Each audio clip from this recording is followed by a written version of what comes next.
me suis permis d'intituler cette conférence « La quatrième révolution médicale », ayant comme, disons, maître à penser en matière d'histoire de la médecine. Mon maître à penser en matière d'histoire, c'est bien entendu Jean-François Soulet, dont je suis élève. Il parlait d'histoire immédiate, bien entendu, plus que histoire contemporaine. Mirko Grmek, qui a une vision, à mon sens, qui avait une vision brodélienne de l'histoire de la médecine. Et donc il avait déjà jeté les premiers contours de ces révolutions médicales qui suivent les révolutions industrielles. Et là-dessus, j'ai pris aussi la profondeur de champ des cycles de Kondratiev, qui sont des cycles économiques de 70 ans. Et donc j'ai superposé, bien entendu, les premières révolutions industrielles, qui est la révolution de la machine à vapeur, avec la première révolution médicale. Et donc on sort de la proto-médecine depuis l'Antiquité jusqu'au siècle des Lumières pour voir émerger la première révolution médicale avec la sémiologie, Laennec qui va inventer le stéthoscope, Xavier Bichat, extraordinaire chirurgien qui procède à des centaines d'autopsies, et donc on a ce qu'on appelle l'anatomoclinique, c'est-à-dire que la nécropsie permet d'autopsier le patient, de visualiser les lésions d'organes et de les mettre en relation avec les signes cliniques. Et c'est comme ça que démarre la médecine anatomo-clinique sur laquelle on vit toujours, l'auscultation, etc. Et ce qui fait que c'est cette première grande révolution médicale, une révolution de la pensée finalement. Hippocrate l'avait un petit peu esquissé par rapport à l'auscultation pulmonaire à l'oreille, avec des bruits qu'il avait décrits, mais au-delà, on n'a pas été malheureusement plus loin. On inspecte le corps, on le mesure, le poids, le pouls. La tension, ça viendra un petit peu plus tard, au début du XXe, telle qu'on la connaît, la tension pneumométrique, avec c'est un médecin russe en 1904 qui a mis au point cette auscultation que l'on connaît actuellement, qui nous permet d'avoir la systolique et la diastolique. Donc la sémiologie, l'anatomoclinique et la méthode expérimentale de Claude Bernard, qui nous fait évoluer vers cette fin de première révolution médicale que je situe bien sûr avec la naissance de la microbiologie. Enfin, on découvre Pasteur, Lister, les microbes qui induisent les épidémies, les maladies, et donc c'est la naissance de la microbiologie, mais aussi de l'asepsie et de l'antisepsie, fondamentale pour voir l'essor de la chirurgie. Avant 1870, avant Lister, bien entendu, il n'y avait pas de cette notion de stérilisation du matériel, de lavage des mains, etc. Semmelweis, un médecin autrichien, l'avait esquissé au milieu du 19e siècle, Semmelweis. Et Semmelweis a été le sujet de thèse de Céline. Céline, le docteur que vous connaissez bien, n'est-ce pas, Voyage au bout de la nuit que j'ai relu cet été, etc. Et donc, Semmelweis n'a pas été reconnu par ses contemporains, voire même il a été persécuté par ses confrères. Et Céline en a retenu cette acrimonie envers la société. Là, je diffracte un petit peu. Donc, cette deuxième révolution, elle est 70 ans, je l'ai située jusqu'en 1950, peut-être à la fin de la Deuxième Guerre mondiale. La pénicilline qui a été découverte de façon un petit peu par hasard, on verra un petit peu plus loin ce qu'on appelle la sérempidité, n'a pu être fabriquée de façon industrielle que durant la Deuxième Guerre mondiale. De façon anecdotique, il y a eu cette découverte Peter Fleming, mais disons que l'industrialisation, la commercialisation de la pénicilline, donc le premier grand antibiotique, avant le second qui est la streptomycine en 1953. Néanmoins, en 1848, on voit arriver l'anesthésie par l'éther. Donc on a, par exemple, le grand conflit, les batailles de Solferino, Magenta, on a déjà des chirurgiens militaires qui pratiquent l'anesthésie et ça soulage énormément les blessés, alors qu'avant, c'était de l'alcool et puis la contention. Donc voilà pour ce qui concerne la deuxième. Et la troisième sur laquelle on vit encore, la troisième révolution médicale, bien sûr, c'est les années 1950-2020, avec le grand essor de la médecine. Bon, on a 67 la première greffe cardiaque avec Barnard. 2 ans plus tard, on marche sur la Lune. Vous voyez, je mets souvent en parallèle ces deux grands événements, les grandes classes thérapeutiques qui sont découvertes, la réanimation, la chirurgie prothétique, la chirurgie cardiaque, les greffes d'organes, la dialyse rénale, et surtout il y a effectivement l'espérance de vie qui passe de 50 ans, 55 ans à 80 et quelques années maintenant, 83, j'insiste beaucoup sur le fait qu'il y a entre les 5% des Français, de nos concitoyens les moins nantis, et les 5% les plus nantis, quelque chose comme un différentiel de 13 ans d'espérance de vie chez l'homme et de 8 ans chez la femme. Donc quand vous prenez les départements du Nord-Pas-de-Calais, le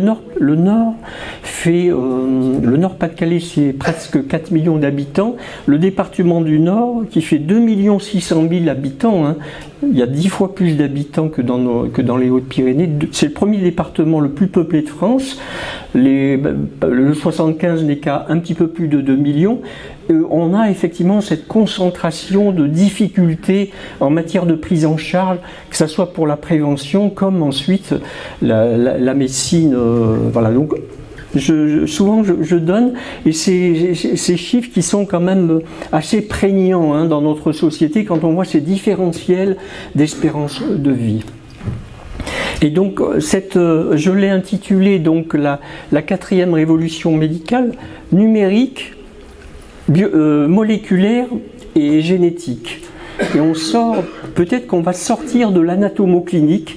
L'anatomoclinique, c'est la médecine par organe. Et on est toujours dans une médecine d'organes. On a un cardiologue, un chirurgien cardiaque, on a un chirurgien digestif, un gastro-entérologue, etc. Alors il y a quelques spécialités qui sont transversales, dont la mienne, anesthésie-réanimation, mais néanmoins, on est dans vraiment le neurologue, le chirurgien l'ophtalmo. Donc on est toujours dans une médecine d'organes, que ce soit par notre formation, on a un diplôme qui est un diplôme de spécialiste d'organes, avec bien entendu le médecin généraliste, qui lui est le socle, si vous voulez, pour l'orientation, bien entendu, et il prend en charge l'essentiel des pathologies de proximité. Et ensuite, on a un diplôme, donc on a une reconnaissance ordinale, n'est-ce pas, Monsieur le Président? Et ensuite, on a une reconnaissance économique via les actes qui sont cotés par la CNAM, par la Caisse d'assurance maladie. L'électrocardiogramme, l'interprétation, c'est le cardiologue. On peut faire des interprétations, mais ça ne sera pas coté comme c'est coté pour le cardiologue. Vous voyez, donc il y a ces 3 reconnaissances qui sont vraiment des reconnaissances en fonction des spécialités, dont les 2 tiers sont des spécialités d'organes. Alors, peut-être qu'on va sortir de ce champ vers cette quatrième révolution médicale. Et donc, tout d'abord, la révolution du numérique avec l'intelligence artificielle Et c'est vrai que l'arrivée de cette, ce qu'on appelle cette intelligence artificielle, ça a été une des révolutions les plus rapides qui nous soit arrivée finalement. En quelques années, là, en 1, 2, 3 ans, on va avoir des applications extraordinairement efficaces et rapides. Alors, à cet égard, Yann LeCun, qui travaillait pour Facebook, hein, c'est un de nos grands scientifiques français qui a préfiguré finalement la reconnaissance d'images. Photo d'un chien, d'un chat, bon derrière on a l'aliment qui va, la publicité pour l'aliment qui va permettre, vous voyez, donc il y a ce côté finalement, ce que j'appellerais le désir mimétique pour paraphraser René Girard et les grands actuellement ceux qu'on appelle ce qu'on a appelé la mafia de PayPal, vous voyez, donc que ça soit Thiel, que ça soit Elon Musk, etc., ont comme référence ce grand philosophe que j'ai relu il n'y a pas très longtemps, René Girard, qui dans ses années 70 jusqu'à 90 a théorisé sur ce qu'on appelle le désir mimétique qui entraîne la convoitise. Donc c'est vrai qu'Aristote, pour lui, l'homme ne peut qu'imiter la nature pour aller vers le beau, c'est-à-dire l'artiste, l'artistique. Pour René Girard, il y a ce désir mimétique qui entraîne de la convoitise, qui entraîne bien sûr, c'est son ouvrage, son premier ouvrage, c'est la violence et le sacré. Ensuite, il a édité, il a rédigé le bouc émissaire dans lequel effectivement il théorise bien le mimésis ou le désir mimétique dont se sont emparés, alors ce sont ses élèves, il était professeur à Stanford, ce sont ses élèves, Thiel et un certain nombre de personnages. Thiel par exemple a fondé Palantir, hein, qui est qui est spécialisé dans l'accumulation des data et utilisé dans les défenses nationales. Et notre défense nationale s'est emparée à un contrat avec Palantir, par exemple. Et donc Yann LeCun, Yoshia Bengio et Geoffrey Hinton ont eu en 2018 le prix Turing et le prix Nobel de physique. On retrouve Geoffrey Hinton avec John Hopfield, excusez-moi, il y a le O qui manque. Ils ont beaucoup bossé, ils ont fait progresser l'apprentissage profond, le machine learning, les réseaux de neurones artificiels et les grands modèles de langage, le LLM, qui donne lieu à ce qu'on appelle l'IA générative. Composer un poème, par exemple, en fonction du style Victor Hugo, bon, maintenant on peut faire. Bon, c'est assez... voilà, vous voyez ce que je veux dire. Bon, on peut s'y essayer néanmoins. Mais voilà, c'est ce qu'on appelle l'IA générative. C'est l'IA qui est la plus visible finalement actuellement. Et donc le GPT-4 aurait 1800 milliards de paramètres, donc bien sûr ils se sont emparés de tout ce qui avait été produit sur le net depuis de nombreuses années, et ils ont lancé le chat GPT-5 actuellement, que pour l'instant je n'ai pas utilisé, la 4 oui. Alors la démarche médicale et le futur dispositif médical de criticité 3, pour ce qui concerne le diagnostic. Alors, nos dispositifs médicaux sont étalonnés en quelque sorte en fonction du risque qu'ils soumettent aux patients s'il y a un dysfonctionnement, bien sûr. Le DM1, c'est le pansement stérile, par exemple, une compresse stérile. Le DM3, c'est le pacemaker. Il est évident qu'un pacemaker, dispositif implantable, ô combien critique en quelque sorte, et donc il y a des évaluations européennes, nationales, qui valident, si vous voulez, qui accréditent les produits. Donc, on peut imaginer que dans quelques années, on ait un dispositif médical de criticité 3 qui permette d'aller vers un diagnostic et d'établir un diagnostic complet grâce à l'intelligence artificielle. L'intelligence artificielle, finalement, elle va colliger des millions et des millions de dossiers médicaux, des dizaines de milliers de cerveaux médicaux, et va mettre à notre disposition ce que nous, dans notre expérience, on va voir 40, 50 000 patients différents, on n'arrivera pas, si vous voulez, à colliger l'entièreté des maladies qui sont classées. Par exemple, il y a une classification internationale des maladies qui collige 12 000 maladies actuellement, et il y en a 6 000 qui sont très rares. Moi, j'ai peut-être vu une centaine de maladies rares ou 200 maladies rares sur une carrière entière. Je ne vais pas avoir colligé, eu l'expérience a fortiori, et c'est peut-être un ou deux exemples. Alors que là, si vous voulez, quand on aura colligé les 70 millions de dossiers médicaux de l'ensemble de nos compatriotes, on pourra ensuite, vous voyez, aller à une expérience.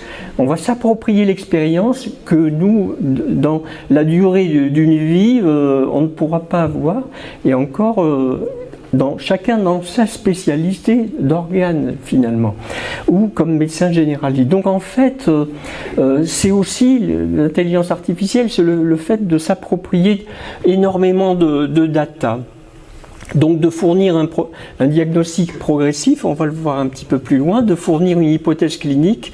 Et vous voyez, je vous laisse, bien sûr, ça peut engendrer un risque significatif pour la vie humaine en cas d'erreur. Et c'est là où les organismes d'accréditation, tels qu'on les a actuellement, pour la mise à disposition, pour ce qui concerne Satellia, par exemple, on avait un algorithme que j'ai contribué pour la version 2 à mettre en place. Il a été qualifié par les organismes européens et nationaux, et effectivement il y a cette qualification en fonction d'un certain nombre de milliers d'observations qui ont été relevées avec une rigueur scientifique complètement rigoureux. C'est très rigoureux. Alors bien sûr, en médecine, on se réfère, n'est-ce pas, mes confrères, au théorème de Bayes. Alors c'est un révérend qui a vécu au début du XVIIIe siècle et qui donne mieux, qui a émis cette formule. Vous voyez, c'est en fonction des inférences, c'est la probabilité d'avoir tel type de maladie en fonction d'un signe clinique, en fonction d'un résultat d'analyse, en fonction d'une IRM. Et c'est comme ça que, de boucle en boucle, on progresse dans ce qu'on appellera la valeur prédictive positive, et on peut établir comme ça des hypothèses de diagnostic. Alors il faut connaître, si vous voulez, pour ce faire, la prévalence de la maladie dans une population, et à partir de cet élément-là, la probabilité que le signe clinique permette, vous voyez, d'arriver à authentifier une maladie, en sachant qu'il y a des patients qui vont avoir un test positif au Covid, mais qui seront négatifs, et que des patients qui sont HIV positifs, et ça c'est la spécificité, peuvent être négatifs au test aussi. Donc vous voyez, donc il y a une valeur prédictive positive qui va être de 97, 98, 99%, elle sera rarement de 100%. Il peut y avoir des faux positifs et des faux négatifs. Et donc cette formule, et donc la mathématique combinatoire de Bayes, donc l'inférence bayésienne, elle est utilisée en météorologie aussi pour prédire en fonction de ce que aujourd'hui le 20 août, quelle est la probabilité qu'il pleuve. On reprend les 100 dernières années, on voit 20 août, et puis là-dessus on rajoute la température, on rajoute le taux d'hydrométrie, les pressions, la pression, etc. Et donc on arrive petit à petit. C'est un peu la même logique. De la même façon que les images JPEG, par exemple, sont à partir de pixels et donc de points numériques, elles sont interprétées sous forme de couleurs à partir de dérivés très complexes de la formule de Bayes aussi. Vous voyez, donc cette formule est utilisée dans énormément de domaines. Et nous, intuitivement en médecine, on l'utilise parce qu'effectivement, on n'a pas connaissance complètement de la prévalence de ce type de maladie en fonction de l'âge. Par exemple, l'insuffisance cardiaque à 75 ans, la prévalence est importante, à 30 ans elle est faible, etc. Donc le même signe, quand il apparaît à 75 ans, aura une probabilité diagnostique différente du signe pour un patient d'une trentaine d'années. Alors donc, vous voyez, c'est ce que j'ai illustré. Alors je prends par exemple un sujet que je connais bien qui est l'insuffisance cardiaque, la dyspnée de repos, quelle est sa valeur prédictive par rapport à une décompensation de l'insuffisance cardiaque. Le test positif HIV ou Covid, comme je l'ai expliqué. Et donc, par exemple, sur 100 patients âgés de plus de 65 ans, 20 ont une insuffisance cardiaque, c'est la prévalence à peu près. Parmi eux, 70% ont une dyspnée de repos, 14, ce qui fait 14 pour 14 patients. 80 n'ont pas d'insuffisance cardiaque, mais quand même, il y a 20% d'entre eux qui ont une dyspnée de repos. Mais elle peut être d'origine respiratoire.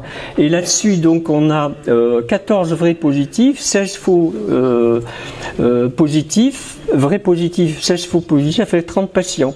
Et ce qui fait que la valeur prédictive que j'ai exposée un petit peu plus loin est de 47%. Alors 47% c'est pas suffisant, mais on rentre dans un cycle bayésien, et donc on peut avoir un raisonnement combinatoire sur plusieurs symptômes, et à chaque fois on se rapproche de la valeur prédictive positive, idéalement 100%. Et c'est comme ça, quand on avait travaillé sur l'algorithme satellien, j'avais démontré à travers des études scientifiques avec quatre signes cliniques positifs, on était déjà à une valeur prédictive positive de 97%. On rajoute un cinquième, on fait une analyse de sang avec le NT-proBNP et on est quasiment à 100% pour assurer la valeur prédictive positive de la décompensation de l'insuffisance cardiaque. Alors bien sûr, dans un premier temps, je vois que ça commence à transparaître dans les médias.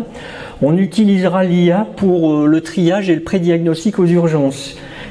Parce qu'on n'a pas encore la criticité de niveau 3, c'est pas encore super évalué, etc. On ne peut pas se permettre de l'utiliser en pratique courante. Consultation spécialisée différée, suivi de maladies chroniques, appui aux zones sous-dotées en médecins, par exemple. Donc ça serait un complément à la téléconsultation telle qu'on la connaît, que je vais vous dérouler un petit peu plus loin. Limites et points de vigilance, la responsabilité médico-légale, l'acceptabilité professionnelle, vous voyez, la formation et les biais algorithmiques toujours pris en compte en fonction des populations minorités, avec les composantes génétiques particulières pour certaines minorités et les raretés diagnostiques pour lesquelles peut-être il peut y avoir très peu de cas qui permettent d'alimenter l'IA sur une population de 70 millions d'habitants. Voilà, c'est ça. Bon, je vais mettre caucasien, vous voyez, caucasienne, excusez-moi, je vais mettre mâle, âge 75, Disney of West,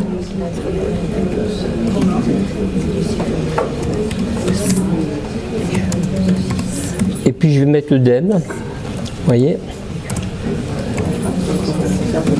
Voilà, et donc on a, vous voyez, on a donc cardiomégalie, et puis ce qui est intéressant, c'est congestive heart failure, c'est-à-dire insuffisance cardiaque. Et cardiomégalie aussi, on peut dire qu'on est vraiment, ah oui, voilà, on est vraiment dans le prédictif. On n'est pas encore, alors je peux illustrer, enrichir le texte, mettre les antécédents du patient, les symptômes qui sont apparus en fonction de leur chronologie, et petit à petit, comme ça, on affine un diagnostic. Et donc le King's College de Londres, et donc l'équipe médicale, l'équipe de recherche a eu l'autorisation du gouvernement d'intégrer 57 millions de dossiers médicaux de Britanniques, et là ils en étaient un petit peu plus d'1 million actuellement, mais vous voyez en direct on peut on peut aller pour s'entraîner, non pas s'amuser, mais avoir une idée un petit peu de ce qui va se passer dans quelques années, quoi, dans 5 à 10 ans.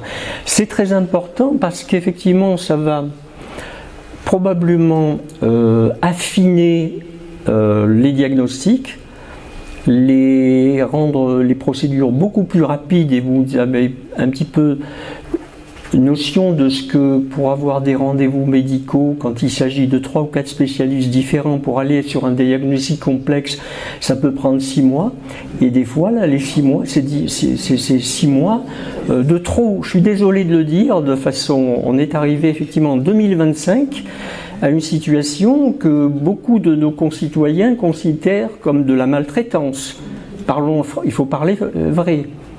Et donc, on ne peut pas jeter, si vous voulez, l'arrivée en quelque sorte de quelque chose qui peut accélérer et soulager le poids, si vous voulez, et la pression par rapport aux équipes médicales, sans penser à nos concitoyens qui sont souvent dans des milieux défavorisés, qui ont de plus en plus de difficultés d'accès à la médecine. N'est-ce pas, Monsieur le Président? Voilà, c'est un vaste débat. Donc, que je comprenne bien, tu as entré donc cocalien, mâle, 75 ans, des données. Et après, tu as... Tu as entré sur données, puis tu as appuyé sur prédit. Non. J'ai surtout rajouté 2 signes cliniques seulement. Hein. Oui.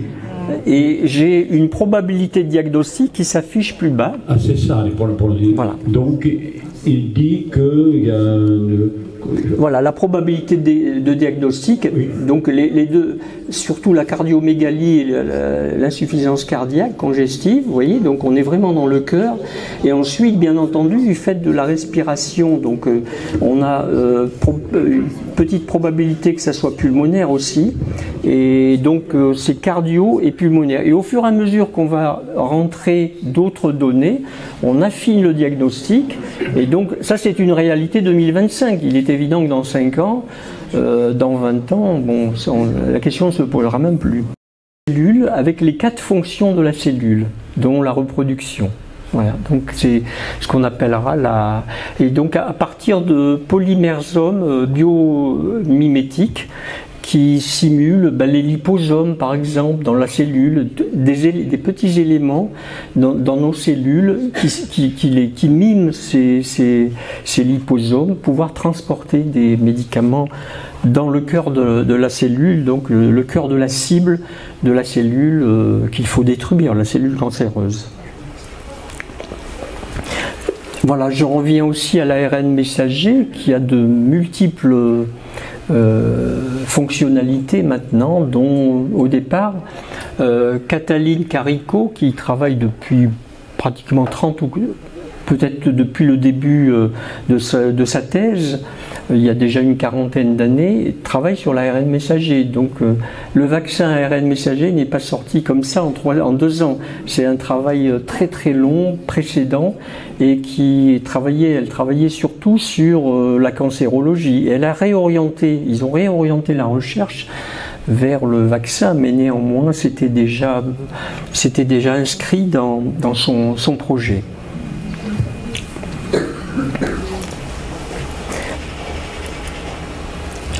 Alors toujours dans la médecine moléculaire, c'est utiliser le système immunitaire du patient pour traiter son cancer. C'est-à-dire que reconnaître les cellules cancéreuses, stimuler l'immunité, et le vaccin BCG a été utilisé dans le cancer par exemple de la vessie, et on a découvert qu'il stimulait l'immunité anticancéreuse. Les anticorps monoclonaux, des vaccins individualisés, justement grâce à l'ARN messager, et puis la thérapie cellulaire CAR-T à partir de lymphocytes T. Alors on prélève les lymphocytes, donc c'est des globules, une famille de globules blancs qui vont ensuite être génétiquement modifiés, qui sont réinjectés pour cibler la cellule cancéreuse qui elle aussi aura été génétiquement identifiée. Vous voyez, donc pour l'instant ce sont des travaux, il y a quelques patients qui en bénéficient, c'est des thérapeutiques au niveau recherche et au niveau mise en place qui sont quand même lourdes, qui ne sont pas encore accessibles au tout public. Mais on s'oriente bien sûr vers ce type de thérapeutique. La génétique, alors c'est le chapitre de la génétique, mettre en évidence Edith Hard qui a travaillé sur l'épigénétique. Alors on a de plus en plus, il faut savoir qu'on a à côté de la génétique, on a ce qu'on appelle l'épigénétique. Donc la génétique, c'est 3 milliards de lettres, hein, donc les nucléotides, avec c'est de l'acide désoxyribonucléique, donc c'est un sucre, un acide, et puis les 4 riboses nucléotides qui sont ACGT, donc adénine, thymine, guanine et cytosine. Et donc cette composition, un petit peu comme le numérique, c'est 0 et 1. Là, on a un alphabet avec 4 lettres au lieu de 2 lettres pour l'informatique. On peut comme ça, de cette façon, avoir des séquences qui vont coder des protéines. Et sur les 3 milliards de nucléotides de l'ADN, il n'y en a qu'une petite partie qui vont coder. C'est les 21 000 gènes que comporte l'être humain. Le blé en a 100 000, hein. Donc dans la nature il y a des espèces qui ont plus de gènes que l'humain, mais il y a des gènes qui ne vont pas être codants, et sous la pression environnementale ils vont devenir codants. Stress durant la naissance, après la naissance, durant l'enfance, exposition à des toxiques. Et donc c'est Edith Hart qui actuellement dirige un grand laboratoire européen qui est en quelque sorte la chef de file de cette nouvelle discipline. Alors à signaler justement par rapport à l'environnement, on a une équipe, c'est pour ça que je préfère vous la noter, donc, qui a étudié la méthylation d'un gène. Donc sous l'effet environnemental, il peut y avoir une méthylation d'une partie d'un gène qui modifie en quelque sorte ce gène pour sécréter des protéines ou des neuromédiateurs, et ainsi elle a constaté chez les 32 survivants de l'Holocauste, 22 de leurs enfants conçus après ce traumatisme, il y a la même corrélation génétiquement entre le degré de méthylation chez les parents et les enfants. Donc en fait ça peut transmettre, on peut transmettre si vous voulez aux descendances, c'est l'effet de l'environnement sur notre ADN. Voilà, c'est une particularité qui va être de plus en plus fouillée, bien sûr, dans la recherche à venir. Et voilà, c'est Edith Hart qui est actuellement chercheuse le laboratoire européen de biologie moléculaire est en Allemagne. Là aussi, toujours honneur aux dames, avec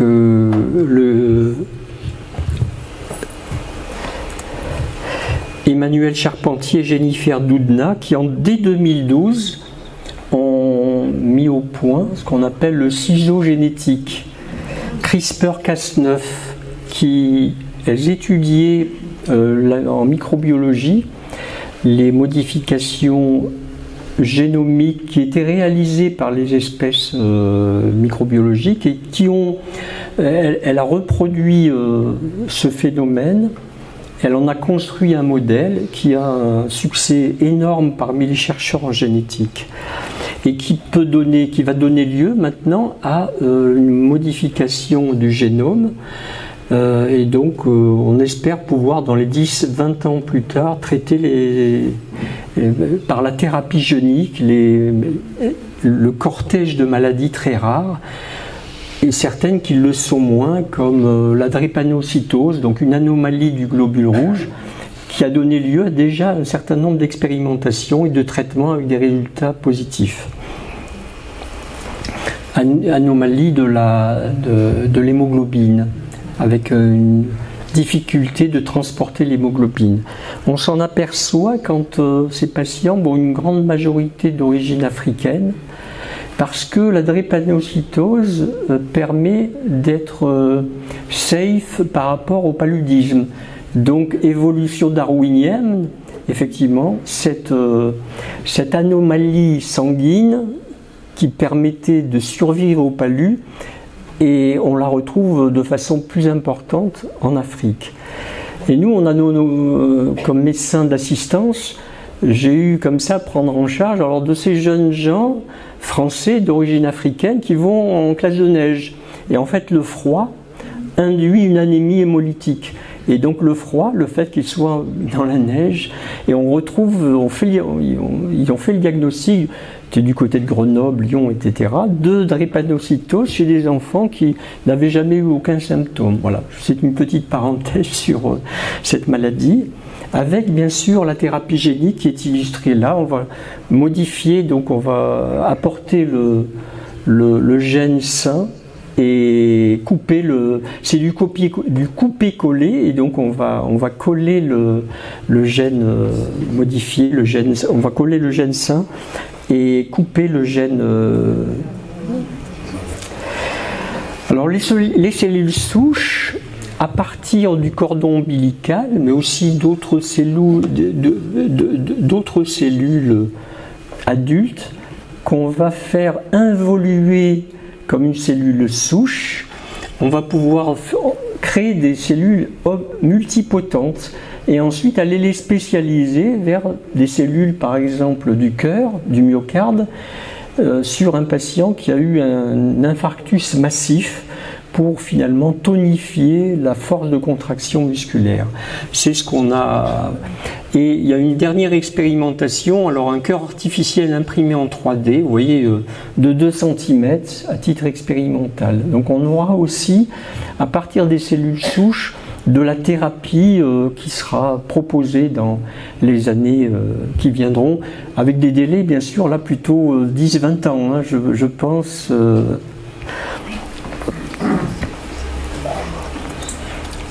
Alors moi j'ai mis dans 5 ans, mais ça peut être des exemples qui sont de maintenant, et puis d'autres qui seront là plutôt dans une dizaine d'années.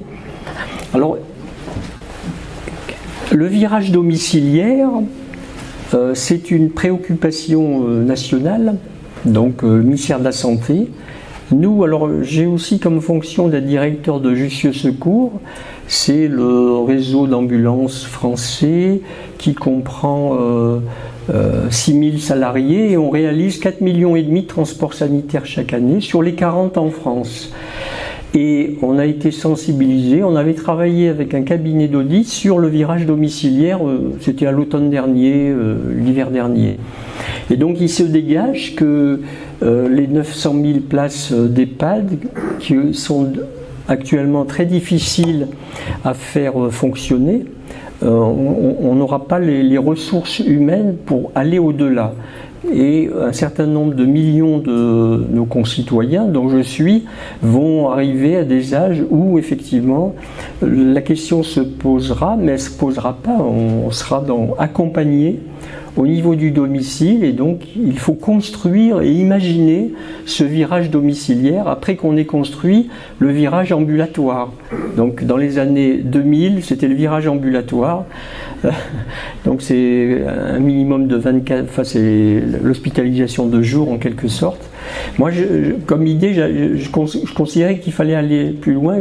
Les Américains proposent la fast track hospitalisation, l'hospitalisation de courte durée, c'est-à-dire que déjà on a Vous avez une vision du nombre d'heures que vous allez passer à l'hôpital. Ça peut être rentrer à midi, être opéré à 18h et ne sortir que le lendemain matin. Vous voyez, donc c'est le fast track. Et avec l'idée de tout digitaliser, c'est-à-dire vous arrivez dans votre chambre, vous avez déjà, tout est fiché, quoi. Vous arrivez dans votre chambre, elle est bien définie, elle est déjà préparée. 2 heures plus tard, les gens sont au bloc opératoire, ils sortent et le lendemain, vous voyez, quelque chose de très fluide.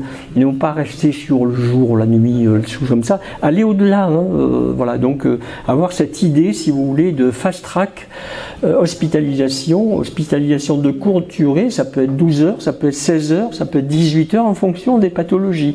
Et pas rester dans un schéma, je rentre le matin ou début après-midi, je sors le soir tout est fermé. Vous voyez un petit peu cette idée.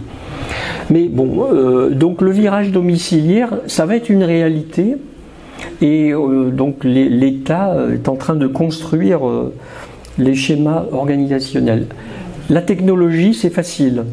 On s'en est aperçu, n'est-ce pas, quand on est médecin, dans les hôpitaux, en médecine libérale.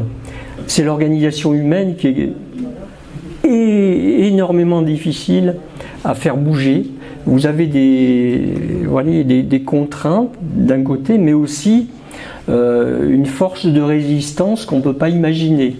Donc, en même temps qu'on met en place des innovations technologiques, l'innovation organisationnelle, elle est extraordinairement indispensable.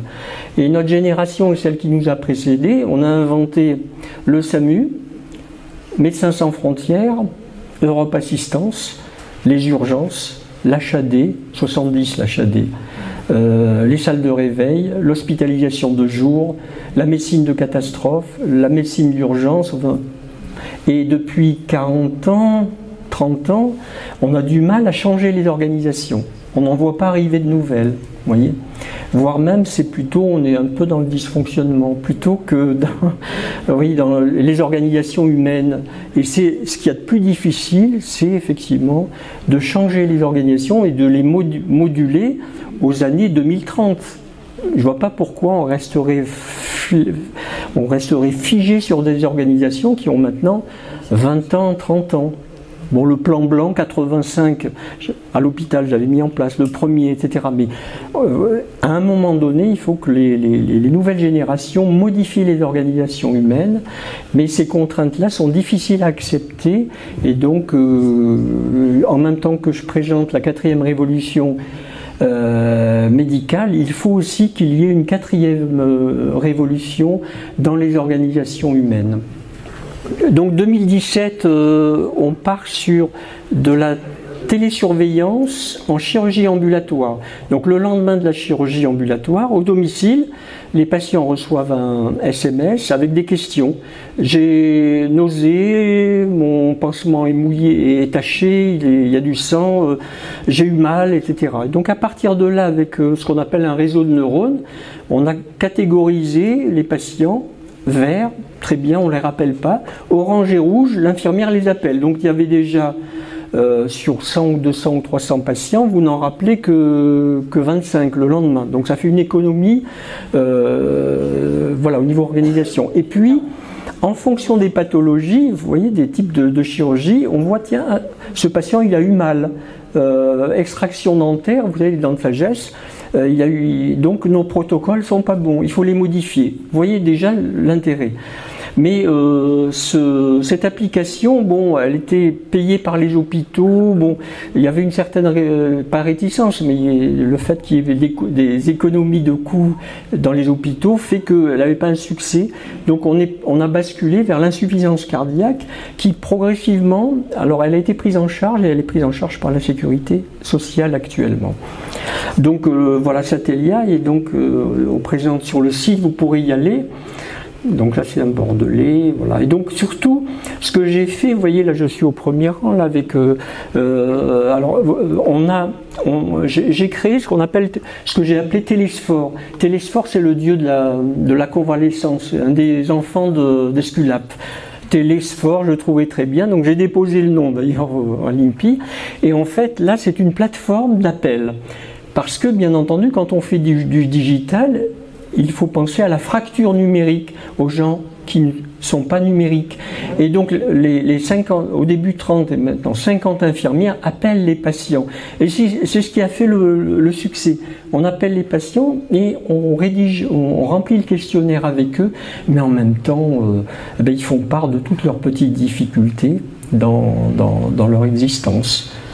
Je téléphone à un patient, il me dit il était en insuffisance cardiaque, donc on règle son problème d'insuffisance cardiaque, et il me dit aussi là en ce moment ça va pas bien parce que mon épouse, elle s'est brûlée les 2 mains.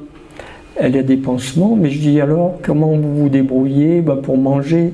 J'ai téléphoné au CCAS et le CCAS a dépêché les repas à domicile. Vous voyez, donc en même temps qu'on appelle, voilà. Et avec cet appel, on fait aussi de l'éducation thérapeutique, donc que le patient connaisse mieux sa maladie, qu'il puisse gérer ses médicaments, la bonne observance. On s'est aperçu qu'il y a 50% des patients âgés qui oublient des médicaments, donc il y a le problème d'observance, etc. Et donc les résultats, donc voilà, et puis ce que je voulais vous faire passer, c'était aussi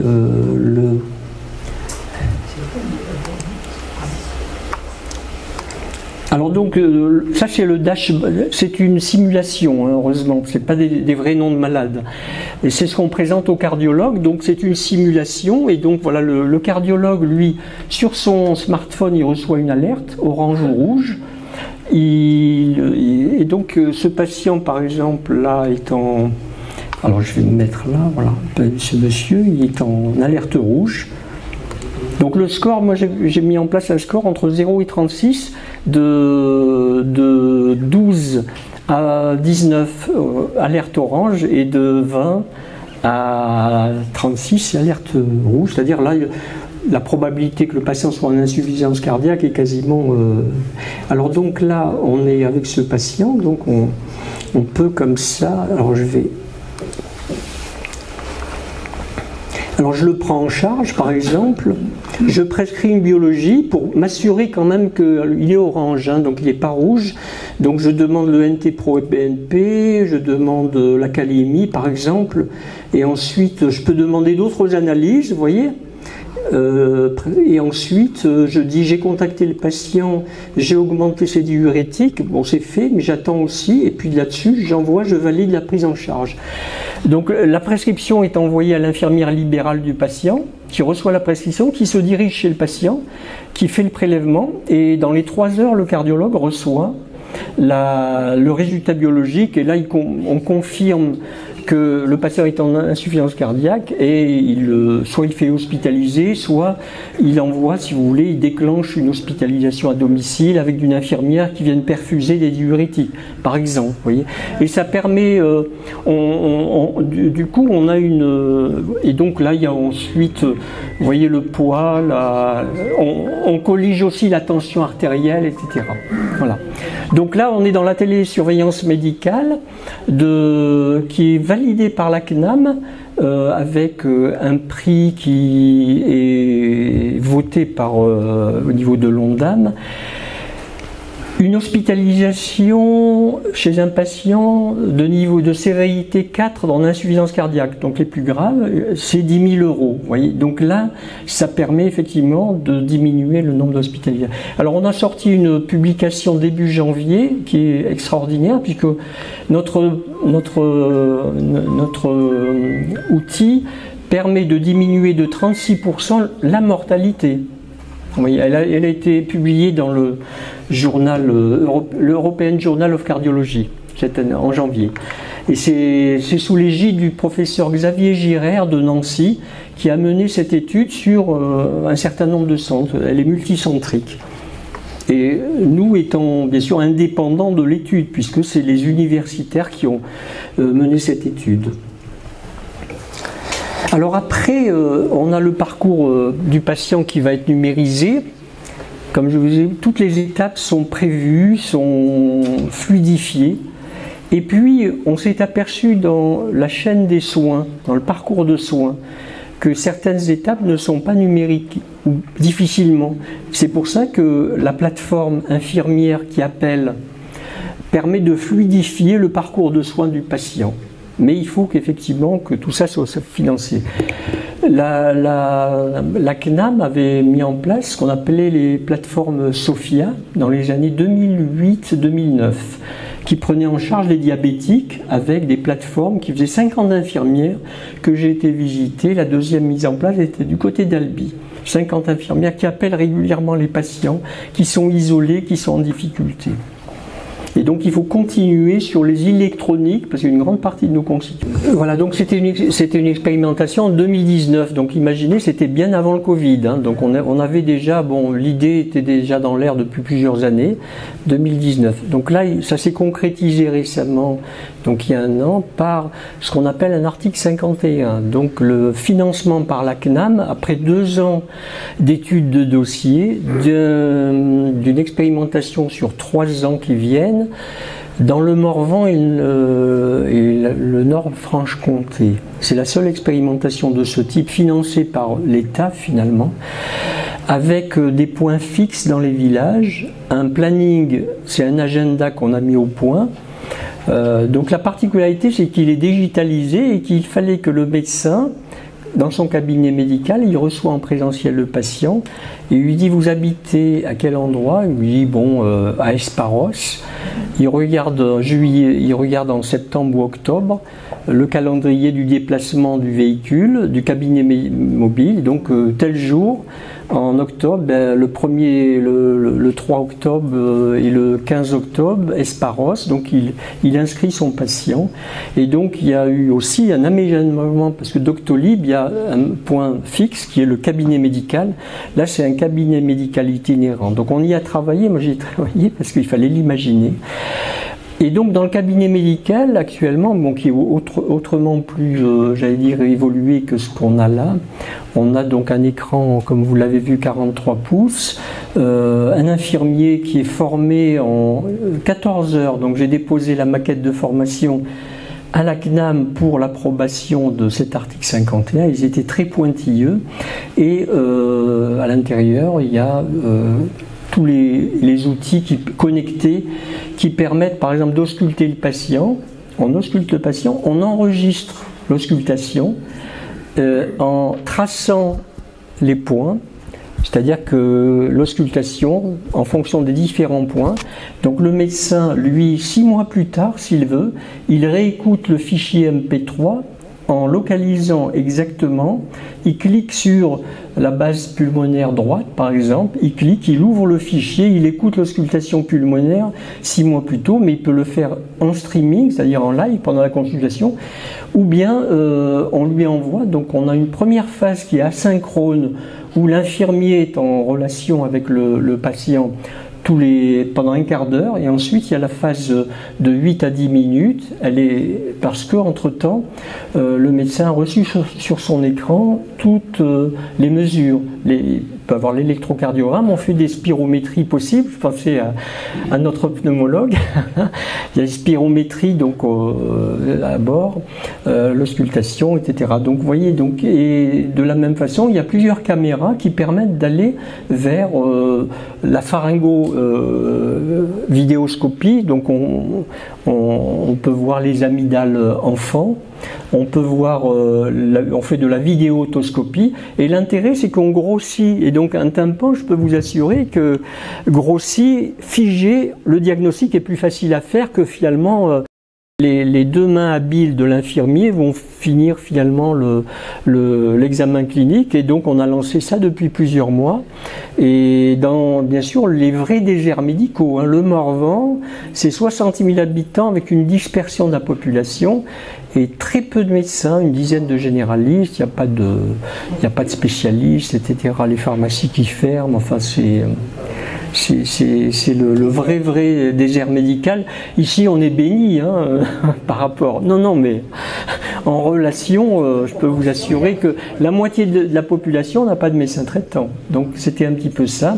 Et donc ça permet d'augmenter la production de soins des médecins. Ils évitent de se déplacer.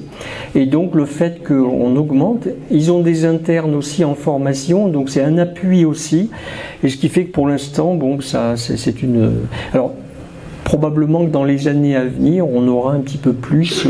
Le creux de la vague est encore devant nous, quoi. Il n'est pas encore au niveau de la démographie médicale. Alors donc, j'en reviens à ensuite la chirurgie robotique. Un petit aperçu dans un petit instant. Les exosquelettes.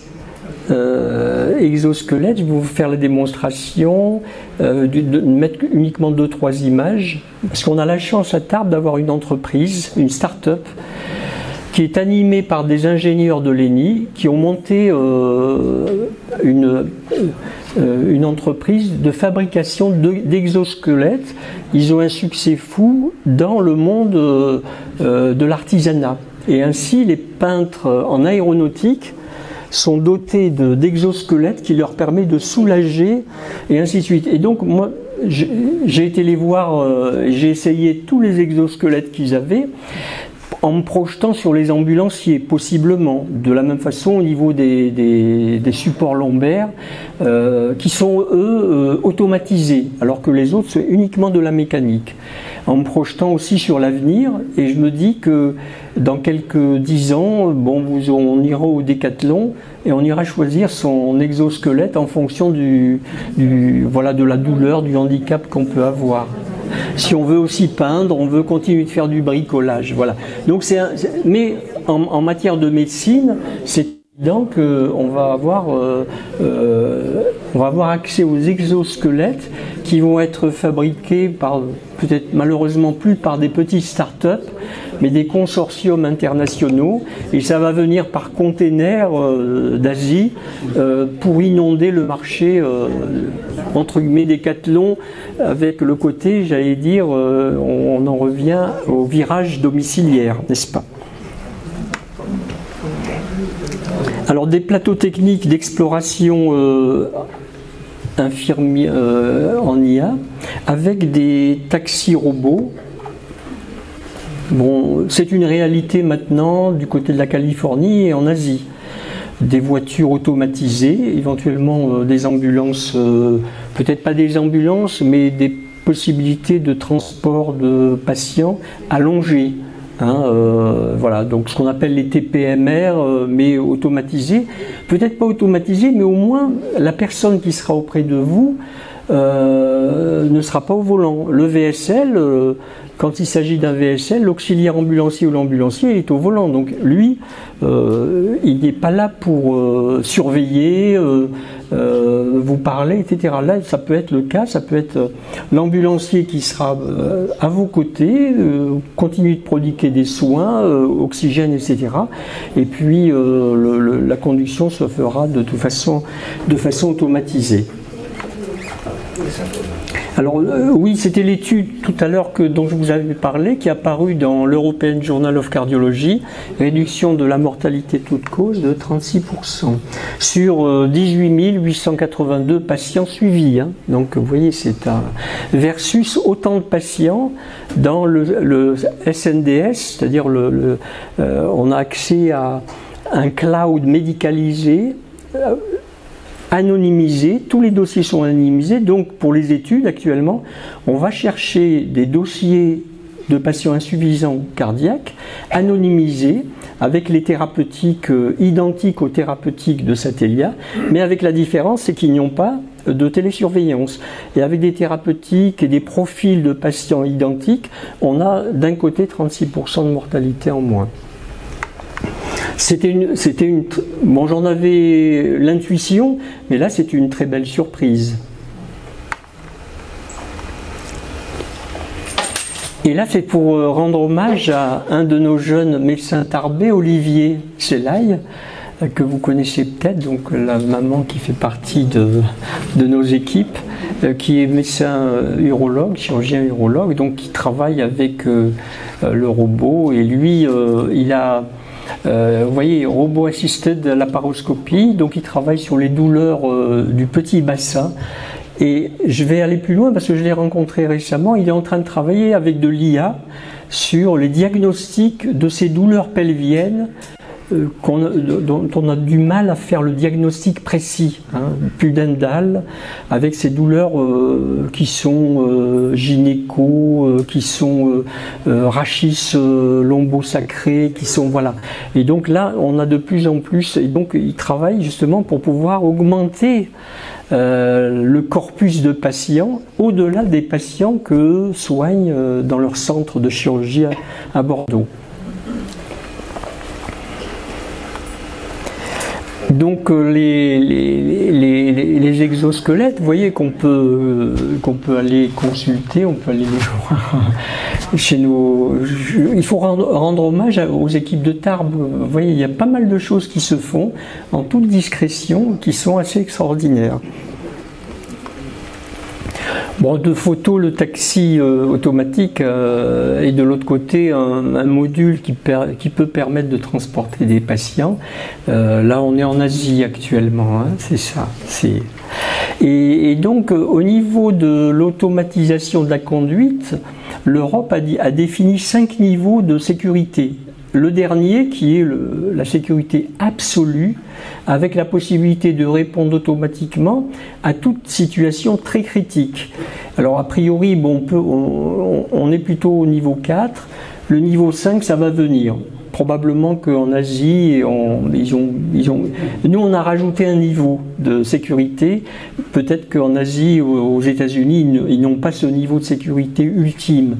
C'est-à-dire que les caméras et tous les capteurs doivent être positionnés comme dans les avions, en cas de défaillance. Tous les mécanismes doivent être doublés actuellement. Voilà, dans le référencement européen. On a eu, il n'y a pas très longtemps, dans les informations, ces automobiles qui bloquaient, qui freinaient brutalement, vous voyez. Donc ça ne doit pas arriver. Ça ne doit pas arriver. Parce que les caméras, bon, il faut faire confiance, si vous voulez, aux industriels.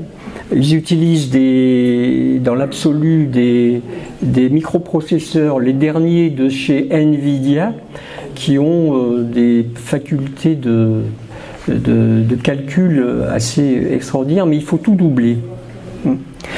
Des fois, à certains égards, il vaut mieux faire confiance à l'automatisation qu'à l'humain dans son comportement, n'est-ce pas?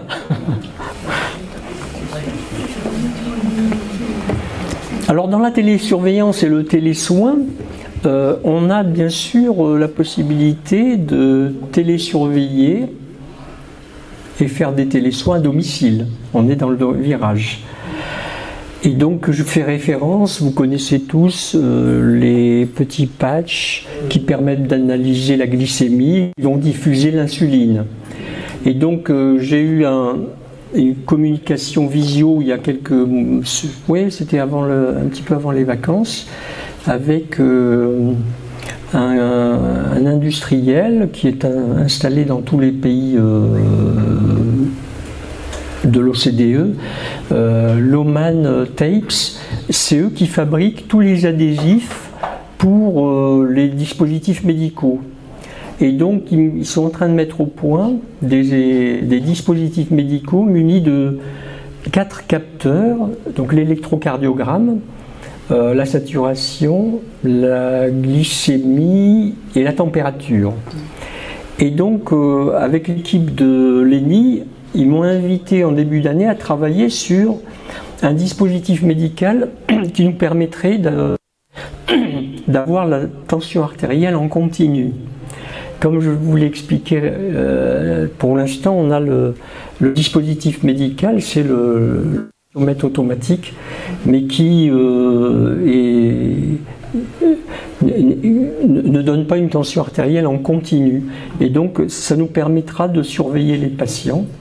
Et donc, je vais vous alors là, c'est les dispositifs médicaux. Vous voyez, c'est des patchs avec intégré des capteurs et puis des petites cellules qui permettent de diffuser des médications. Alors ces capteurs,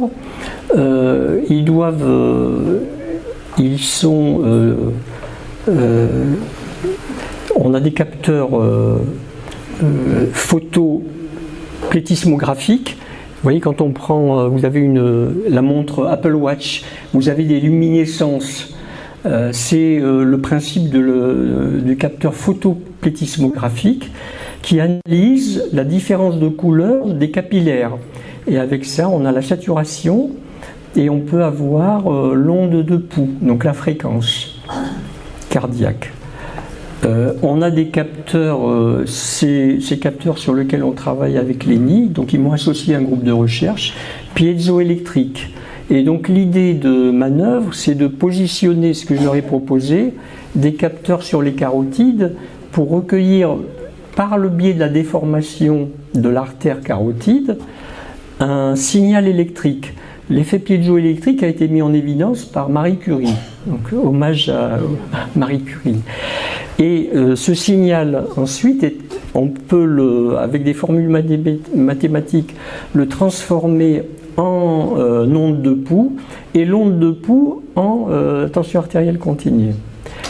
Et je leur ai proposé aussi de mettre 2 capteurs à distance sur la carotide primitive, et de ce fait pouvoir éventuellement avoir une idée d'une sténose carotidienne si on a d'un seul coup une augmentation de la vitesse. Vous voyez, donc c'est à partir de là que peut-être dans 5 ou 10 ans, on pourra avoir un certain nombre de capteurs qui vont être transférés par le smartphone via ce qu'on appelle le BLE, c'est-à-dire le Bluetooth Low Energy, sur votre internet, et de là transférer sur une centrale de télésurveillance qui va donner des alertes et qui va permettre de, soit automatiquement, soit il faut espérer qu'il y ait toujours de l'humain, appeler, et puis s'il s'agit d'une situation aiguë ou une situation plus subaiguë.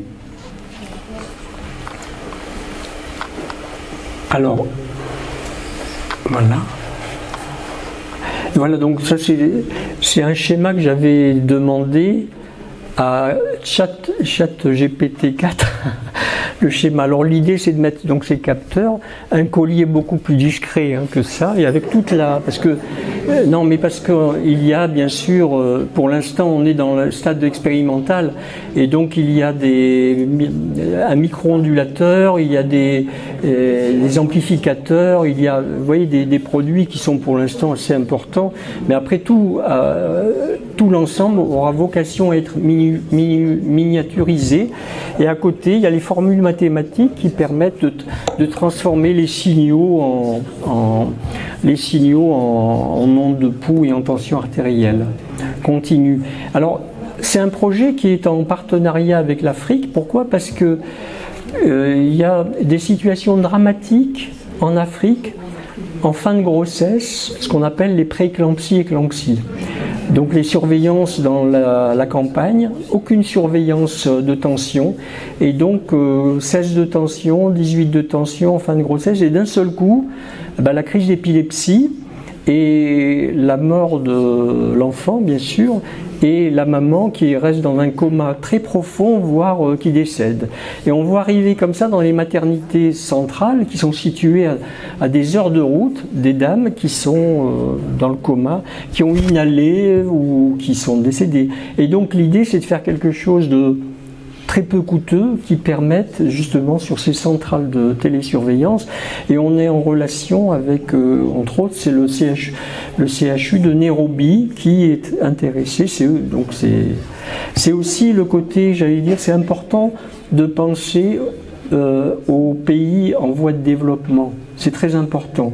Certes, nous, entre guillemets, on a un PIB de 2700 milliards, etc. Des pays qui ont des PIB de 150 milliards, mais il faut penser, je pense, à cette solidarité, surtout que c'est des dames jeunes, hein, c'est très important. Et donc, on a travaillé sur le patch, l'adhésivité qui doit tenir 28 jours. Vous voyez, actuellement, cette société, elle vous propose et garantit l'adhésivité avec, donc ici on a des spécialistes d'école, des spécialistes des piézoélectriques, parce qu'ils travaillent beaucoup pour l'aviation à l'ENI. Et donc c'est devenu l'université technologique de Tarbes, Occitanie-Pyrénées. Officiellement, depuis un an, on a une université autonome. Et donc ils ont un certain nombre de chercheurs, professeurs d'université, maîtres de conf, doctorants et post-doc aussi. Il y a une chinoise, d'ailleurs on bosse ensemble, qui est mathématicienne.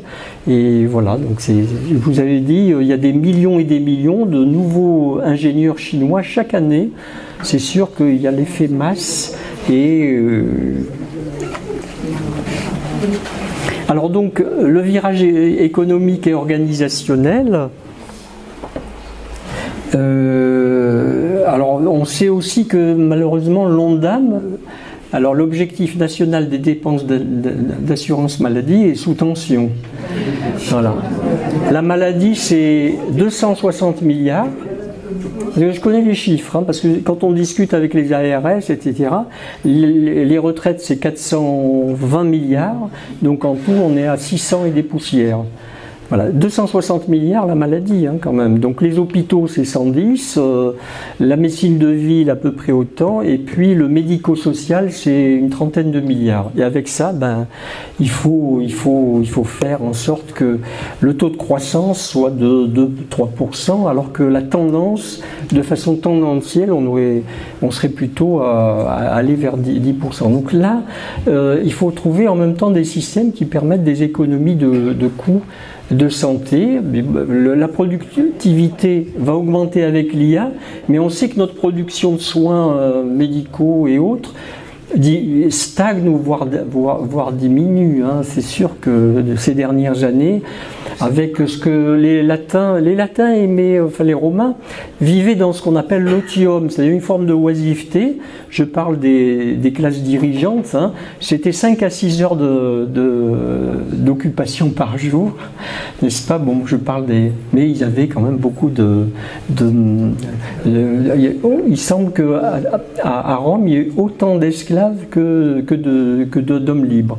Je plaisante un peu, mais on est dans une société de l'otium, donc otium, c'est-à-dire l'oisiveté positive hein, quand même dans l'esprit des Romains. Mais n'est-ce pas, on a vu nous sur notre carrière diminuer, vous voyez, les temps de travail, et en même temps, bon, on n'a pas pu accompagner les besoins en santé que nos compatriotes avaient, dans la mesure où l'âge avancé fait que les besoins en santé augmentent bien sûr au fur et à mesure. La prévention aussi, c'est vrai que tout ça est intéressant, mais si on a toujours 30% de gens qui fument, etc., des fois c'est assez décontenançant hein, quand on dit on fait des efforts extraordinaires. Après, c'est des gens qui souffrent, qui sont malades, il faut les prendre comme ça et traiter, quoi, et ne pas être dans le bien, le mal. Hein. Ça, c'est... Il y a le juste et l'injuste, le bien et le mal. Non, ça n'est pas... le désir mimétique, j'ai effleuré un petit peu les choses par rapport à nos de René Girard. Je crois que on est dans une société de l'imitation aussi, et donc sachons raison garder par rapport à tout ce que je vous ai proposé là actuellement. Aller vraiment dans le sens de l'éthique avant tout, et l'éthique c'est quand même un des socles de l'humanité, et particulièrement la bioéthique de la médecine, n'est-ce pas, auquel on est tous très attachés. Les nudges, c'est aussi pouvoir modifier les comportements. C'est Taylor, prix Nobel d'économie, donc le coup de pouce en anglais. qui fait que, eh bien, je l'ai vu il n'y a pas très longtemps à Toulouse, dans les pissotières, mais il y a plus de 20 ans, c'était Taylor qui l'avait mis en place, la petite mouche au fond de la pissotière, ce qui fait qu'à côté c'est propre, vous voyez, et c'est ce qu'on appelle le nudge, diffuser une odeur un peu acidulée en réanimation. Avant le Covid, on s'est aperçu que les gens se lavaient plus souvent les mains, que des traces de pas sur le trottoir qui vous conduisent à la poubelle, donc, etc. Parce que c'est vrai que les slogans comme ça, ne pas fumer, ne pas, voilà. Et en même temps, se méfier aussi de ce qu'on appelle le désir mimétique, tel que l'a érigé en dogme René Girard, et dont se sont emparés, bien sûr, les réseaux sociaux avec les influenceurs. Et on est dans une société du doute scientifique. Et là, j'en reviens à l'histoire de la médecine immédiate, avec les années SIDA, Creutzfeldt-Jakob, Wachsfall, etc., qui ont introduit ce doute scientifique, n'est-ce pas, avec l'histoire du sang contaminé, quelques désastres sanitaires qui ont fait qu'on est complètement passé à côté au niveau de la réalité de la science à partir des années 2000, et cet essor extraordinaire de la science depuis les années 2000. Donc l'idée, c'est un petit peu de faire autant de l'histoire que de la science. Je veillerai à continuer. Voilà, et puis maintenant, je suis prêt à répondre à quelques questions si vous souhaitez. Merci à vous. Bonjour, merci. Je voulais vous demander comment voyez-vous l'évolution du panorama du monde médical dans les 20-30 années à venir. Je prends comme exemple le profil de médecin généraliste. Moi je pensais qu'il était condamné à avec le développement du diagnostic de base par l'IA. Et vous avez dit tout à l'heure, au contraire, il allait se renforcer. Exactement. Encore faut-il que le médecin prenne ce créneau, c'est-à-dire qu'il va être finalement la tour de contrôle avec l'IA de l'ensemble de... Et puis il aura toujours besoin d'avoir l'écoute humaine aussi.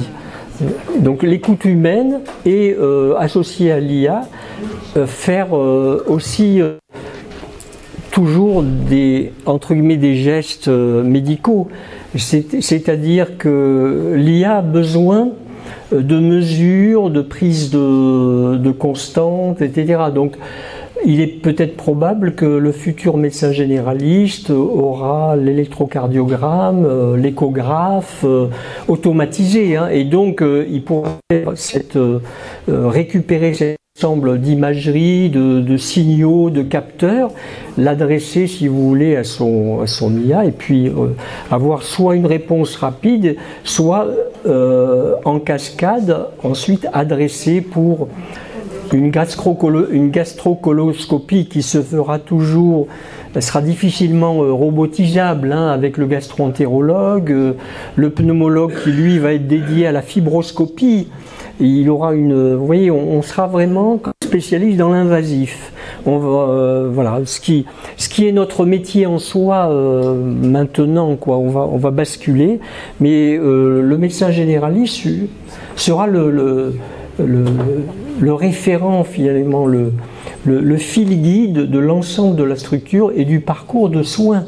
C'est-à-dire, comme je l'ai dit, le parcours de soins, tous les chaînons, il faudra les conserver. Et entre l'infirmier, qui sera peut-être un peu plus spécialisé, le kiné à domicile, les différentes rotations des véhicules pour aller convoyer le patient dans ces plateaux techniques, vous voyez, sur lesquels il y aura des soins attentifs, ça sera le médecin qui continuera de coordonner, et probablement qui va énormément gagner en production de soins, en productivité, vous voyez, et ça permettra d'aller plus vite, surtout d'aller plus vite dans les diagnostics, me semble-t-il.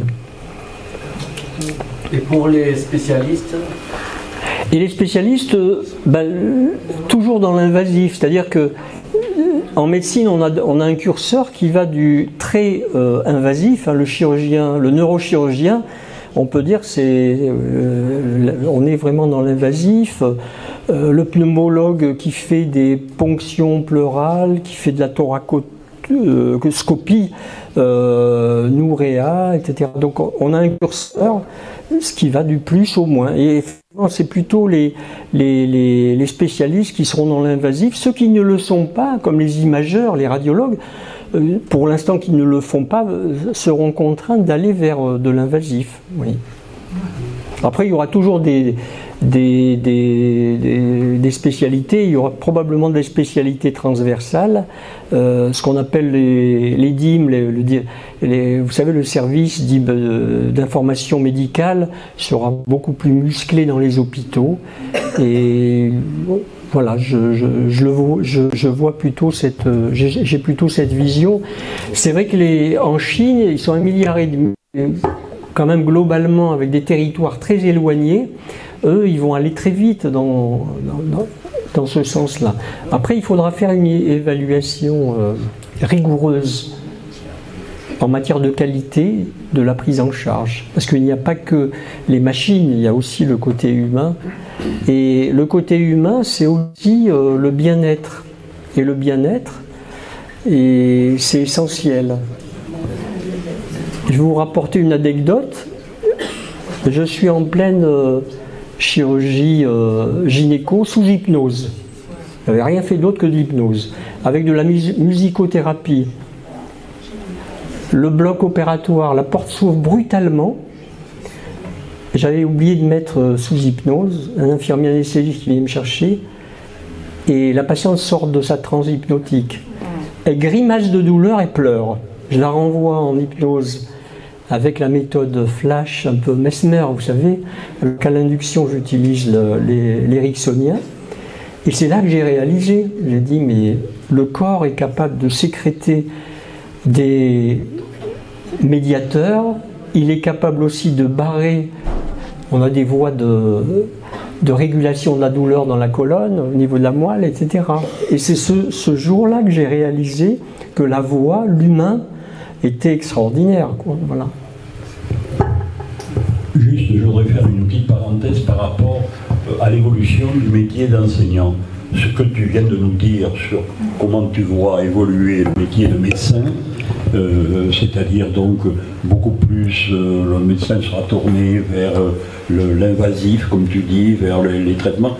Je pense que pour l'enseignant, par rapport à l'IA, parce que eh bien l'enseignant, il va perdre du côté de l'information, qui sera laissée en partie, mettons, à l'IA, pour parler sommairement. Par contre, lui, il lui restera un très beau secteur. Il lui restera apprendre la méthode, la réflexion et l'humain à l'avoir. Donc, il va y avoir des révolutions dans les deux cas. Et ce que tu nous dis de la médecine, c'est intéressant, ça sera un peu pareil pour tous les métiers. Absolument, et les sciences fondamentales seront toujours la génétique, la biochimie moléculaire, l'anatomie très précise. Il n'y aura pas de grands changements en fait. La sémiologie, peut-être que ça ira plus vite, je pense, parce qu'on a passé des années en sémiologie. En fait, pratique ensuite qui nous permet d'approfondir ces disciplines. La simulation, elle existe depuis une vingtaine d'années. La formation, les Américains, par exemple, vous savez que moi j'ai proposé des formations et j'ai moi-même été certifié en une formation qui s'appelle l'ACLS, Advanced Cardiac Life Support. C'est américain, c'est un petit peu comme dans un copic. On nous met en présentiel avec des mannequins, etc. Il faut, avec des troubles du rythme divers et variés, des situations complexes, et il faut réussir et il faut réagir très vite. Et puis c'est ce diplôme qui permet ensuite d'aller faire de la médecine d'assistance dans les avions, etc. C'était quand même un passage obligé à l'américaine. C'est un professeur d'université canadien qui est venu nous passer L'IA va prendre beaucoup d'importance, donc on va lui donner beaucoup d'importance. est-ce qu'elle ne peut jamais avoir de bug, de problème, voilà, par rapport à toute la confiance qu'on va lui donner? Est-ce qu'il y a des hackers de l'IA? Ah, probablement. Donc là, la cybercriminalité, etc., va probablement s'en donner à cœur joie. Récemment, je me forme régulièrement à la cyber. Par exemple, avec les QR, méfiez-vous des QR codes comme ça qui sont balancés. Vous ouvrez un site, et donc il faut s'assurer que le QR code qui est exposé dans la rue, vous voyez, dans des endroits un peu doutés, ne pas avancer son appareil photo pour aller sur un site voilà. Entre autres, on l'appelle maintenant le phishing, qui vient du mot phishing, qui est aussi l'hameçonnage, vous voyez. Et donc là, il faut, voilà, au fur et à mesure, il faut élever son niveau de vigilance. C'est pour ça que pour l'IA, il faut que ça soit référencé, comme je l'ai dit, par les grandes institutions européennes et nationales. Vous avez confiance dans votre pacemaker. A priori, le défibrillateur implantable, n'est-ce pas? Bon, la probabilité qu'il y ait un accident, elle est infime. Voilà, c'est ça. C'est qu'il faut qu'on arrive, si vous voulez, à ce type de certification. C'est pour ça qu'en préalable, je reste très rigoureux. C'est un dispositif médical qui doit être certifié comme on certifie les autres dispositifs médicaux. La dialyse, les respirateurs, tout ce qui est invasif et ce qu'on manie nous dans les ambulances ou en SAMU, les seringues électriques par exemple, c'est hautement critique parce que imaginez que la seringue injecte 60 millilitres en 3 minutes avec un produit comme l'héparine. Voilà, donc il faut avoir effectivement en permanence cette matériau-vigilance, et là on aura une numéro-vigilance, quoi, en quelque sorte. Ça, c'est essentiel, c'est évident, vous soulevez un sujet crucial. Ce qui peut déjà en 2025 aider quand même beaucoup des confrères, c'est que vous ouvriez mon espace santé, parce que c'est vrai que quand on parcourt la France, ça peut permettre d'avoir le dossier médical, les allergies, les derniers traitements que vous avez. Donc nous, on conseillait, surtout avec Satellia, d'ouvrir mon espace santé.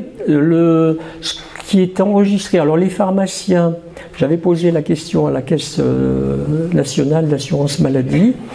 L'ordonnance, elle va être bientôt déposée dans votre espace santé. Pour l'instant, c'est uniquement la liste des médicaments qu'on achète en pharmacie, sans qu'il y ait la posologie. Donc c'est un petit peu embêtant pour ce qui concerne par exemple les cardiotropes, les antihypertenseurs, mais néanmoins on a la liste des spécialités. Et l'idéal, c'est d'avoir bien sûr la dernière ordonnance, parce que entre les 6 mois, vous avez vu le cardiologue, 3 mois plus tard le médecin généraliste, il y avait des petits soucis d'hypotension, il a diminué la titration. La titration des médicaments est très très importante, savoir si c'est 1,25, si c'est 5 mg. Entre ces deux posologies, il y a un monde parfois. Donc au niveau vigilance, vous voyez, là aussi, ça peut permettre d'aller vers quelque chose de plus rationnel, mais il ne faut pas qu'il y ait de hacking, bien sûr. Il faut faire confiance au système et à l'institution. De toute façon, maintenant, pour beaucoup de dossiers administratifs, on est condamné à passer par les plateformes institutionnelles, les impôts, etc. Donc, Bonsoir. Bonsoir. Que pensez-vous, s'il vous plaît, de la téléexpertise sans convocation du patient? C'est-à-dire que la téléexpertise, c'est la prescription, c'est le médecin traitant. Donc il a réalisé un électrocardiogramme, il l'envoie au cardiologue qui va l'interpréter. Voilà, c'est en fait le requérant, le médecin requérant et le médecin requis. Et donc il y a par exemple, pour ce qui concerne les honoraires, dit actuellement 20 € qui sont dévolus aux médecins spécialistes, le médecin requis, et le médecin requérant 10 € pour le temps qu'il passe, si vous voulez, à administrer ce dossier. Et donc nous, dans les UMT, bien entendu, on fait de la spirométrie, de l'électrocardiogramme, mais l'interprétation, pour l'instant, n'est pas un dispositif médical de criticité 3. Et ce qui fait que l'automaticité de l'interprétation n'est pas reconnue. Donc il faut passer par le cardiologue, qui est le seul à observer, rédiger une interprétation fiable de l'électrocardiogramme. Donc c'est important. Alors il y a un rapport Molinari sur cette démarche téléconsultation, téléexpertise qui a démontré, mais a priori, qu'il y avait 1,2 milliard d'économies possibles dans cette démarche-là. C'est vrai que c'est ballot, entre guillemets, je le dis franchement, d'aller chez le cardiologue en première intention, il vous auscule, il fait l'électro et il vous reconvoque 15 jours plus tard pour l'échocardiographie. Il vaut mieux qu'il vous voie directement pour faire l'examen à haute valeur ajoutée, l'échocardiographie, l'épreuve d'effort. Cette première phase de consultation entre guillemets primaire spécialisée, elle peut être chantée et donc on gagne, si vous voulez, en production de soins. À titre personnel, ce qui m'a dérangé, c'est que du coup, avec cette téléexpertise, enfin, dans mon expérience, il n'y a pas eu d'écoute du patient vu qu'il n'y a pas eu de convocation. Alors la téléexpertise, c'est le médecin traitant qui l'exprime, si vous voulez, et après le retour se fait auprès du médecin traitant. Et donc c'est là où la communication, effectivement, doit se faire. Ouais. Alors c'est vrai que avec mon espace santé, si le médecin qui a fait la téléexpertise, normalement, vous avez un retour de l'interprétation, enfin, c'est consigné dans votre dossier. Donc c'est ça, c'est que on est dans une situation où les communications orales, écrites, verbales sont peut-être en difficulté. Hein. Les médecins, voilà. Les médecins, bon, il y a très longtemps, avaient des secrétariats médicaux. Là, c'est plus le cas du tout. Donc, alors bien sûr, maintenant, on a la dictée de voix qui est très professionnalisée. Donc, les cardiologues ont une dictée de voix qui est spécialisée en cardiologie, les pneumologues aussi, les radiologues aussi, et donc ils arrivent en même temps qu'ils interprètent avec leur micro, donc automatiquement, donc c'est enregistré, mais ça demande du temps, voilà. Et puis après, il faut avoir les correspondants envoyés au médecin traitant, et ensuite le médecin traitant vous fait le rapport. Ouais. En fait, la téléexpertise, c'est basé sur le compte rendu des examens. Mais non, il n'y a pas eu d'auscultation par l'expert. Ah non, absolument. La téléexpertise, c'est uniquement un avis médical donné au médecin requérant. Ça peut être entre deux spécialistes. Non, c'est une téléexpertise, c'est à partir de dossiers. C'est à partir de dossiers et c'est prévu comme ça, si vous voulez. Ça n'est pas une consultation, c'est une expertise. Donc il faut vraiment dissocier les deux actes qui sont... vous avez un fossé qui les sépare. Merci. C'est un petit peu pour rebondir sur ce que tu as dit et qui est plus globalement, qui n'est pas destiné à la médecine, qui est destinée, c'est une évolution sociétale que nous avons, effectivement, une évolution complète. Tu as très bien souligné aussi avec M. Soulet. Il y a une notion d'éducation. On ne va pas parler d'éducation thérapeutique, mais dans le domaine de la médecine, on va parler d'éducation sanitaire. C'est-à-dire qu'à un moment donné, il faut bien savoir que si on peut faire tout un tas de choses, qu'est-ce qui est réellement utile et qu'est-ce qui ne l'est pas, de la part du patient et évidemment de la part du médecin aussi dans sa prise en charge. C'est quelque chose de complexe. Ça crée des frictions supplémentaires et il est certain qu'actuellement, le manque de disponibilité que nous avons des facteurs de santé et d'effecteurs de soins. Pour moi, le soin, c'est au singulier, c'est tous les soignants, ce ne sont pas uniquement les médecins. Ça impose effectivement une conception différente de l'approche de notre santé, de notre bien-être.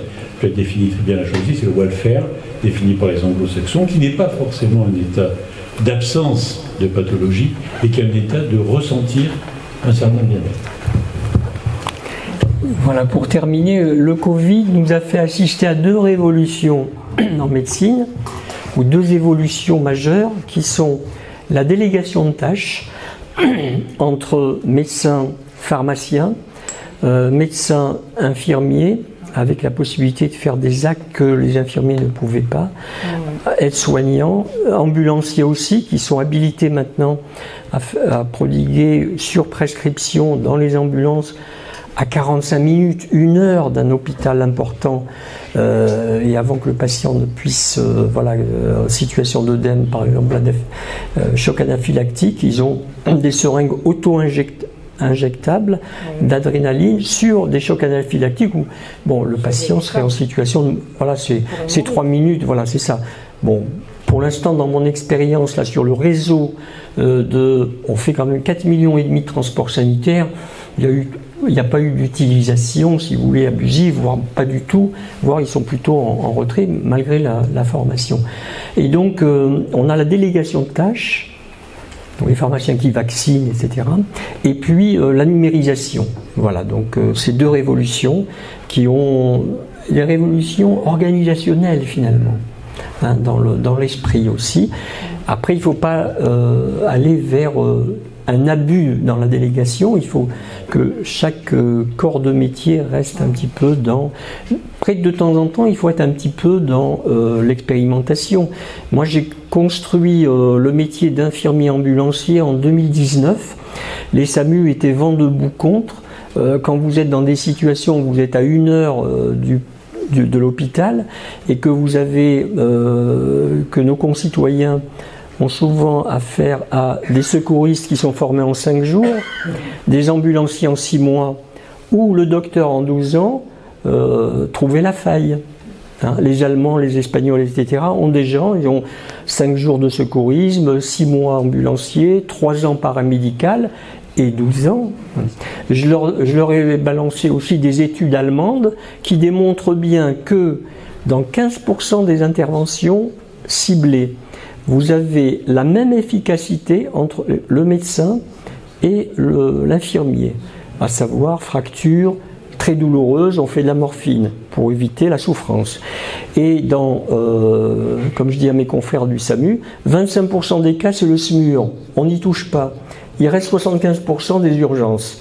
75%, 60% super bien faites par les infirmiers, par les ambulanciers, par les secouristes, pompiers. Et 15% où l'intervention d'un infirmier aurait un recours très pertinent que vous ne pouvez pas faire parce qu'effectivement ils sont débordés. C'est ce que je dis, c'est aussi on a une force de résistance à tout en France et c'est un petit peu malheureux parce qu'il faut, et je le dis d'autant plus, je suis élève de Louis Laringue, j'étais avec Louis Laringue dans les fin des années 70, donc 79, 80, il y a 14 000 morts sur les routes. Et on avait sur des gros polytraumatisés, les motards de la gendarmerie arrivaient en extrême urgence avec des poches de sang, on transfusait, on ramenait les gens. Donc on avait une imagination, ce qu'on ne voit plus actuellement, n'est-ce pas? Donc imaginez, il y avait une complicité entre gendarmerie, pompiers, médecins, et on était tous dans le même sens, quoi, et on imaginait, on était dans une situation d'imagination. Je ne veux pas faire ancien combattant parce que j'ai essayé de démontrer que je suis toujours, comme on dit, dans le futur. Mais c'est souvent bien aussi de se référer au passé et de rendre hommage à tous nos anciens, les astreintes H24, presque 365 jours par an, etc. Bon, je vous remercie encore infiniment. Merci à vous d'être présents.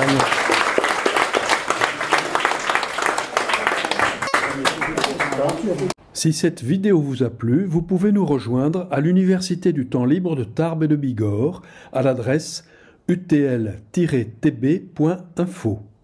Et n'oubliez pas, si ce n'est déjà fait, de vous abonner.